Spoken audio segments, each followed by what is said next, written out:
नमस्कार. Career guidance या विषयावरचं आजचं हे चौथं लाईव्ह सत्र आपण सुरू करणार आहोत. आजचा जो काही विषय आहे तो विषय व्यवसाय शिक्षण आणि व्यवसाय शिक्षणातल्या कोणकोणत्या संधी उपलब्ध आहेत या विषयाचं मार्गदर्शन, या विषयावरची चर्चा आज आपण पाहणार आहोत.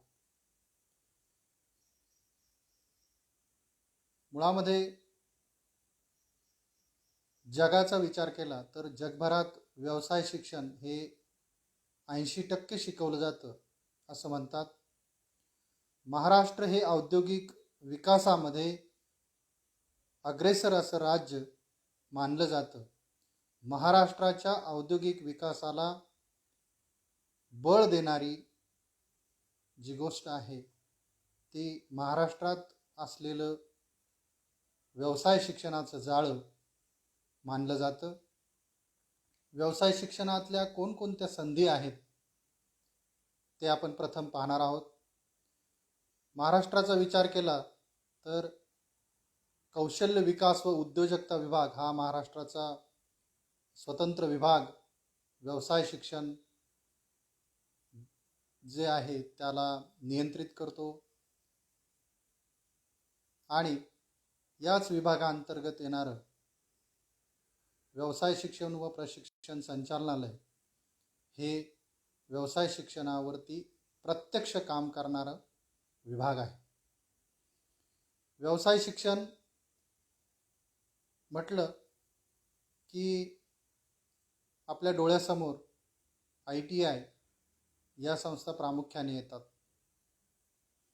इंडस्ट्रियल ट्रेनिंग इन्स्टिट्यूट त्याचं हे लघुरूप आहे ITI.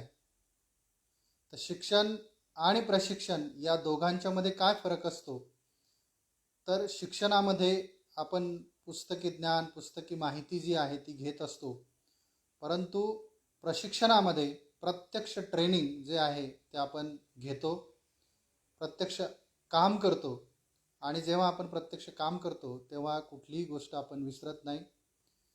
तर ITI मध्ये जी योजना राबवली जाते त्या योजनेला CTS असे म्हणतात. CTS stands for craftsman training scheme, जिला अतिशय नावाजलेली योजना म्हटलं जातं. आणि CTS ही संपूर्ण देशामध्ये राबवली जाणारी योजना आहे. म्हणजे बिहारमधून ITI केलं असेल तर त्याचं सर्टिफिकेट आणि महाराष्ट्रात ITI केलं असेल तर त्याचं सर्टिफिकेट हे सारखं आहे. दोघांचा अभ्यासक्रम सारखा आहे, दोघांची परीक्षा पद्धती सारखी आहे. म्हणजे संपूर्ण भारतभर एखाद्या व्यवसायाचं समान सिलेबस असणारी ही योजना आहे. यामध्ये ITI मध्ये वेगवेगळ्या ट्रेडचं प्रशिक्षण जे आहे ते प्रशिक्षण दिलं जातं. हे प्रशिक्षण वेगवेगळ्या पद्धतीत विभागलेलं आहे. काही जे ट्रेड आहेत ते इंजिनिअरिंग ट्रेड आहेत, ज्याला अभियांत्रिकी व्यवसाय असं म्हणतात. काही ट्रेड हे बिगर अभियांत्रिकी आहेत, म्हणजे नॉन इंजिनिअरिंग ट्रेड आहेत. त्याशिवाय काही व्यवसायांची प्रवेश पात्रता ही 10वी पास आहे, तर काही व्यवसायांची प्रवेश पात्रता ही 10वी नापास आहे. महाराष्ट्रात सुमारे 1300 औद्योगिक प्रशिक्षण संस्थांमधून विद्यार्थ्यांना प्रशिक्षण दिलं जातं. त्यामध्ये 427 प्रशिक्षण संस्था या खाजगी संस्था आहेत, तर इतर प्रशिक्षण संस्था या सरकार चालवतं.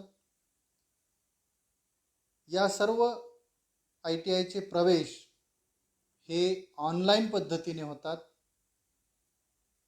त्यामुळे आपण आतापासूनच त्याची तयारी करायला हवी. ज्यांना प्रवेश घ्यायचा आहे त्यांनी या प्रवेश प्रक्रियेची माहिती जी आहे ती जाणून घेतली पाहिजे आणि ही माहिती मिळवल्याच्या नंतर साधारणपणे 10वीचा निकाल ज्या दिवशी मुलांना मिळतो, म्हणजे जेव्हा तो घोषित होतो त्या दिवसापासून किंवा त्याच्या दुसऱ्या दिवसापासून व्यवसाय शिक्षण व प्रशिक्षण संचालनालय ही प्रवेश प्रक्रिया राबवत असते. त्याबाबतचं नोटिफिकेशन विविध वृत्तपत्रांमधून येत असतं. त्याचबरोबर admission.dvet.gov.in या संकेतस्थळावर तुम्हाला याबाबतची सर्व माहिती, वेळापत्रक, प्रवेश प्रक्रियेचे नियम हे सांगितले जातात. मी वेबसाईट पुन्हा एकदा सांगतो, www.dvet.gov.in या संकेतस्थळावरती तुम्हाला ITIच्या प्रवेशाबाबतची माहिती परिपूर्ण मिळते, वेळापत्रक मिळतं. त्याचप्रमाणे त्या वेळापत्रकामध्ये परिस्थितीनुरूप काही बदल करावे लागले तर त्यासंबंधीची ही माहिती सातत्याने आपल्याला मिळत असते. म्हणून जे प्रवेश इच्छुक आहेत त्या सर्वांनी या संकेतस्थळावरती लक्ष ठेवून राहिलं पाहिजे. औद्योगिक प्रशिक्षण संस्थांच्या मध्ये काही व्यवसाय हे 2 वर्षाचे असतात. उदाहरणार्थ fitter, motor mechanic, electrician, wireman अशा प्रकारचे जे कोर्सेस आहेत हे 2 वर्ष कालावधीचे आहेत. तर काही कोर्स हे 1 वर्ष कालावधीचे आहेत. त्याच्यामध्ये plumber, welder, pump operator, plastic processing operator अशा प्रकारचे जे कोर्सेस आहेत हे सर्व कोर्सेस इंजिनिअरिंग स्वरूपाचे आहेत आणि हे कोर्सेस 1 वर्ष कालावधीचे आहेत. काही कोर्सेस हे नॉन इंजिनिअरिंग स्वरूपाचे आहेत. त्यामध्ये dress making, fashion design, cutting and swing, ज्याला आपण आता स्विंग टेक्नॉलॉजी या नावाने ओळखतो, तर स्टेनोमध्ये स्टेनो इंग्लिश, स्टेनो मराठी यांचा समावेश होतो. हे जे कोर्सेस आहेत हे बिगर अभियांत्रिकी प्रकारातले आहेत आणि या कोर्सेसचं जी पात्रता आहे ती 10वी उत्तीर्ण आहे. ज्या विद्यार्थी यंदा तर सर्वच विद्यार्थी हे 10वी पास घोषित झालेले आहेत, परंतु जे यापूर्वी 10वी अनुत्तीर्ण असतील, त्यांना पुढे शिकता आलं नाही, तर अशा अनुत्तीर्ण विद्यार्थ्यांना सुद्धा औद्योगिक प्रशिक्षण संस्थेच्या या कोर्सेसला प्रवेश घेता येतो. खास करून 10वी जी मुलं नापास आहेत किंवा ते यावर्षी परीक्षेला ॲपियर नव्हते, मध्ये 1 वर्ष कोरोनामुळे त्यांचं गॅप गेला असेल, तर त्यांच्यासाठी जे कोर्सेस आहेत त्यामध्ये प्लंबर, वेल्डर, पेंटर जनरल अशा प्रकारचे जे कोर्सेस आहेत, sheet metal worker, carpenter, mason अशा प्रकारचे जे कोर्सेस आहेत, या कोर्सेसमधून ते स्किल जे आहे ते शिकू शकतात, व्यवसायाचं शिक्षण घेऊ शकतात आणि सर्वात महत्त्वाचं म्हणजे व्यवसाय शिक्षण तुम्ही घेतल्याच्या नंतर तुम्हाला नोकरी उपलब्ध होऊ शकते, म्हणजे तुम्हाला रोजगार उपलब्ध होऊ शकतो. त्याचबरोबर तुम्ही स्वयंरोजगार देखील करू शकतात. हा या करिअरमधला वेगळा पैलू आहे. तुम्ही स्वतःचा जो रोजगार आहे तो रोजगार हा उभा करू शकतात आणि यातून स्वतःला तुम्ही उद्योजक घडवू शकतात. अगदी मी अशी उदाहरणं पाहिलेली आहेत की 10वीला म्हणजे शालांत परीक्षेत अपयश आलेले काही तरुण औद्योगिक प्रशिक्षण संस्थेतून कोर्स पूर्ण करून, ट्रेड पूर्ण करून त्यांनी स्वतःचा उद्योग उभा केलेला आहे आणि ते इतरांना रोजगार आज देत असल्याचं आपण पाहू शकतो.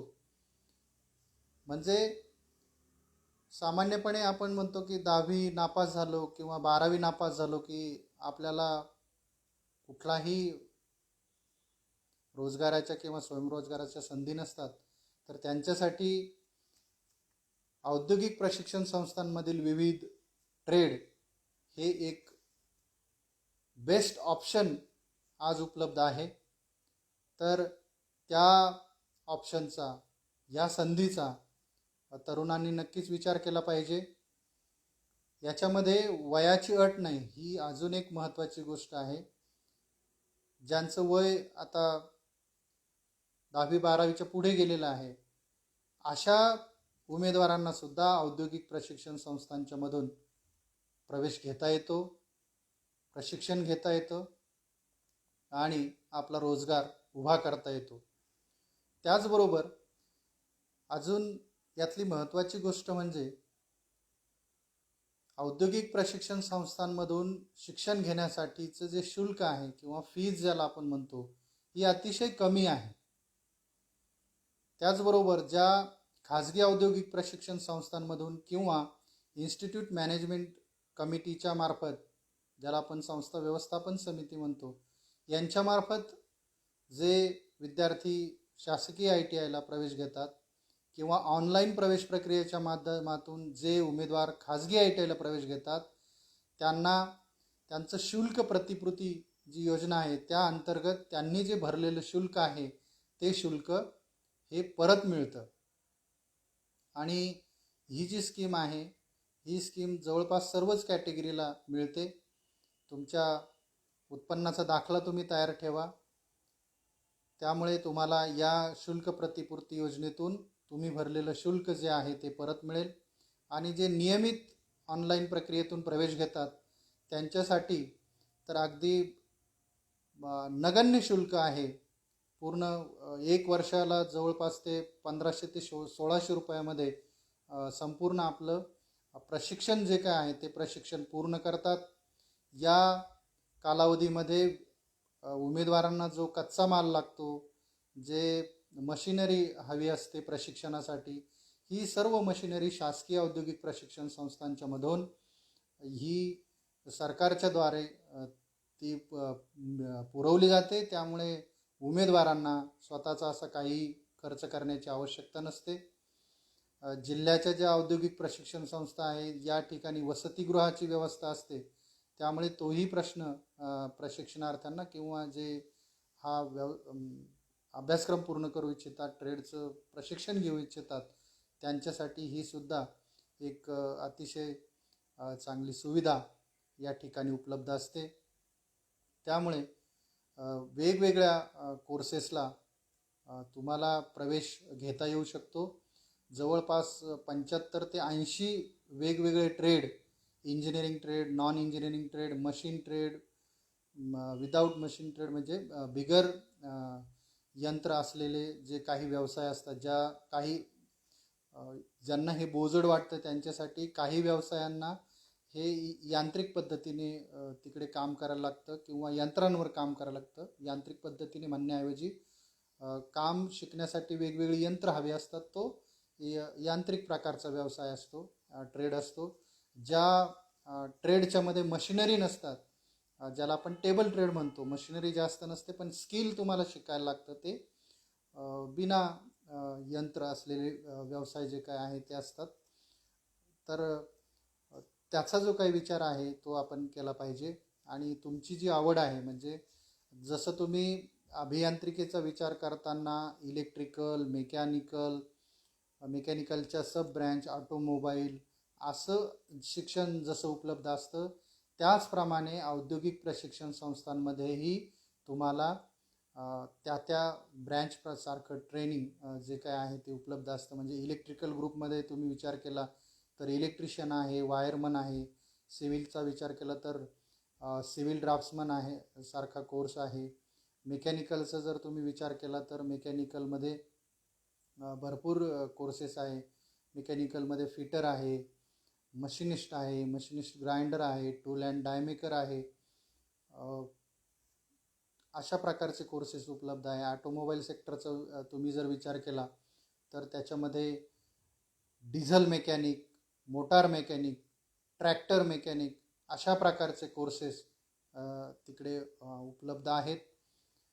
त्याचबरोबर interior decoration and designing, painter general असा एक कोर्स औद्योगिक प्रशिक्षण संस्थांच्या मधून मुलांना शिकता येऊ शकतो.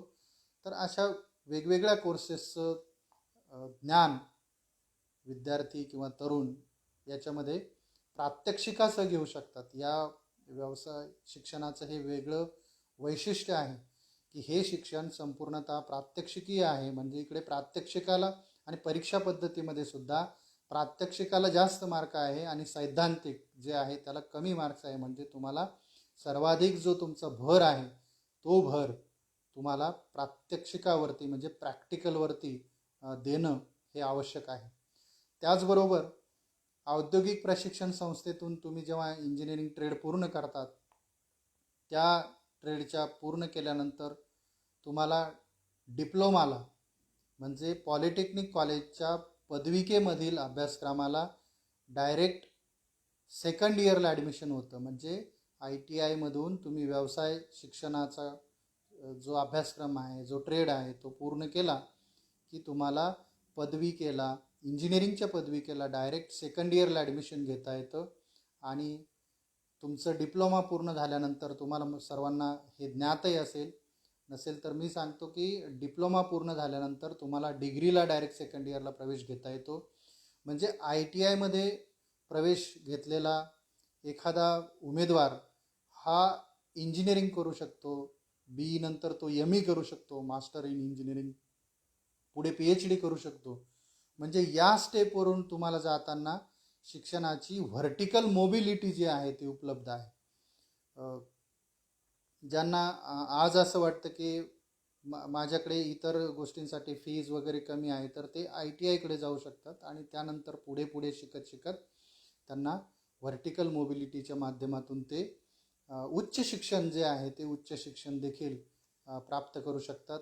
तर व्यवसाय शिक्षणातलं ITI मधील हे एक महत्त्वाची गोष्ट आहे ती आपण समजून घेतली पाहिजे. याबरोबरच जे विद्यार्थी 10वी नापास असताना ITIला प्रवेश घेतात या विद्यार्थ्यांना त्यांचा मराठी आणि इंग्रजी हे 2 विषय तुम्ही दिल्याच्या नंतर भविष्यामध्ये तुम्हाला ITI पास झाले की तुम्ही 10वी पास असं सुद्धा समकक्ष अर्हता ती सुद्धा तुम्हाला उपलब्ध होऊ शकते आणि तुम्ही पुढचं उच्च शिक्षण जे आहे ते तुमचं घेऊ शकतात. याचाही विचार हा अभ्यासक्रम निवडताना आपण केला पाहिजे.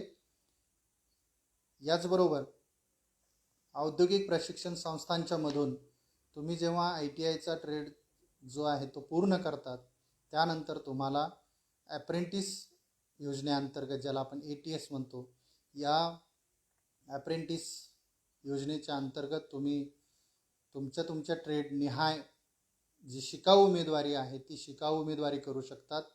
आणि ITIतून पास झाल्याच्या नंतर तुम्हाला जे NTC नावाचं सर्टिफिकेट मिळतं म्हणजे नॅशनल ट्रेड सर्टिफिकेट, तर तुम्ही पुढे ATS ॲप्रेंटिस ट्रेड सर्टिफिकेटला पात्र होतात. किंबहुना अगदी सोपं सांगायचं म्हणजे तुम्ही ITIचा कोर्स पूर्ण केल्यानंतर ITIचा ट्रेड पूर्ण केल्याच्या नंतर ॲप्रेंटिसला जाऊ शकतात डायरेक्ट कारखान्यामध्ये जिथे तुम्हाला प्रत्यक्ष कामाचा अनुभव मिळतो. हे समजत नसेल तर अगदी सोपं करून मी सांगतो. समजा तुम्ही 2 वर्षाचा फिटर हा ट्रेड पूर्ण केलेला असेल तर हा फिटरचा ट्रेड तुम्ही पूर्ण केल्याच्या नंतर तुम्ही कारखान्यामध्ये 1 वर्षाची ॲप्रेंटिस करू शकतात.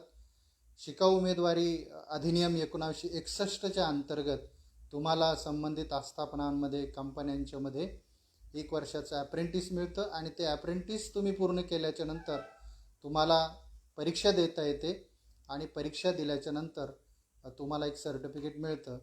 आणि जर त्याच आस्थापनेमध्ये त्याच कंपनीमध्ये जागा असतील तर त्या तुम्ही त्या ठिकाणी कायमस्वरूपी सेवेत जाऊ शकतात किंवा इतर कुठल्याही कंपनीमध्ये तुम्हाला सेवा जी आहे ती करण्याची संधी मिळते, रोजगाराची जी काय आहे ती संधी मिळते.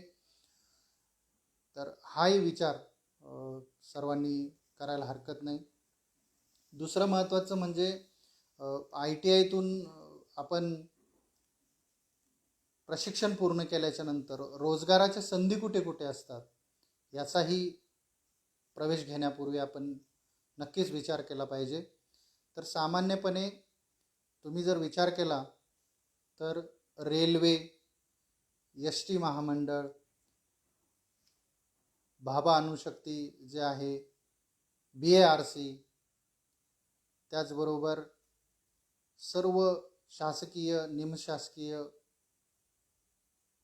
ठिकाणची जी वर्कशॉप्स आहेत, त्यानंतर भारत सरकारच्या ज्या नवरत्न कंपन्या आहेत, या सर्व कंपन्या, शिपयार्ड, या सर्वच्या सर्व ठिकाणी आपल्याला ITI मधून उत्तीर्ण झालेल्या उमेदवारांना, तरुणांना सरकारी नोकरीच्या संधी आहेतच.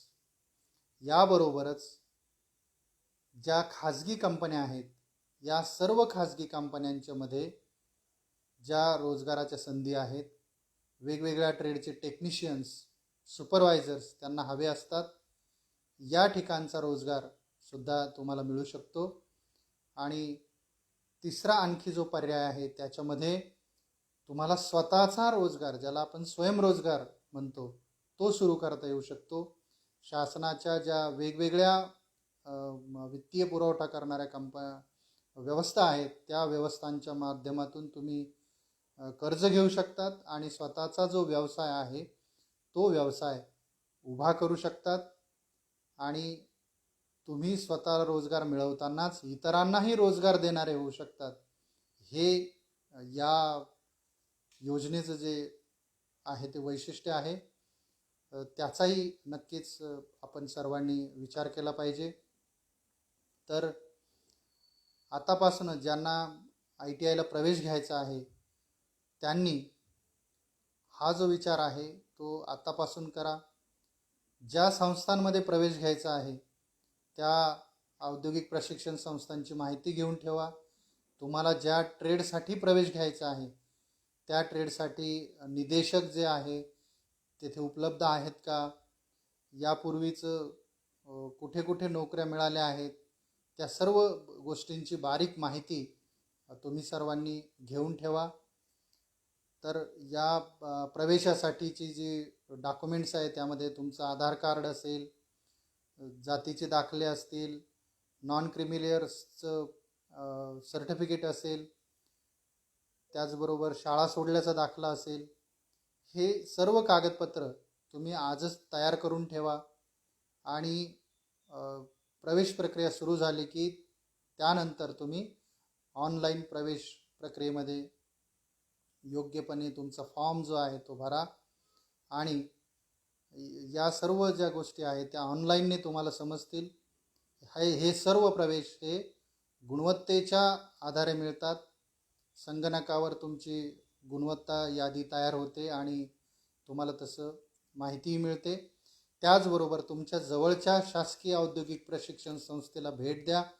संबंधित प्राचार्य, संबंधित शिक्षक यांच्याशी तुम्ही संपर्क साधा आणि तुमचं जे व्यवसाय शिक्षणाचं जे स्वप्न असेल ते तुम्ही पूर्ण करा. तुम्हाला हवा असलेला व्यवसाय, हवं असलेलं प्रशिक्षण मिळण्यासाठीच्या तुम्हाला सर्वांना शुभेच्छा आहे. धन्यवाद.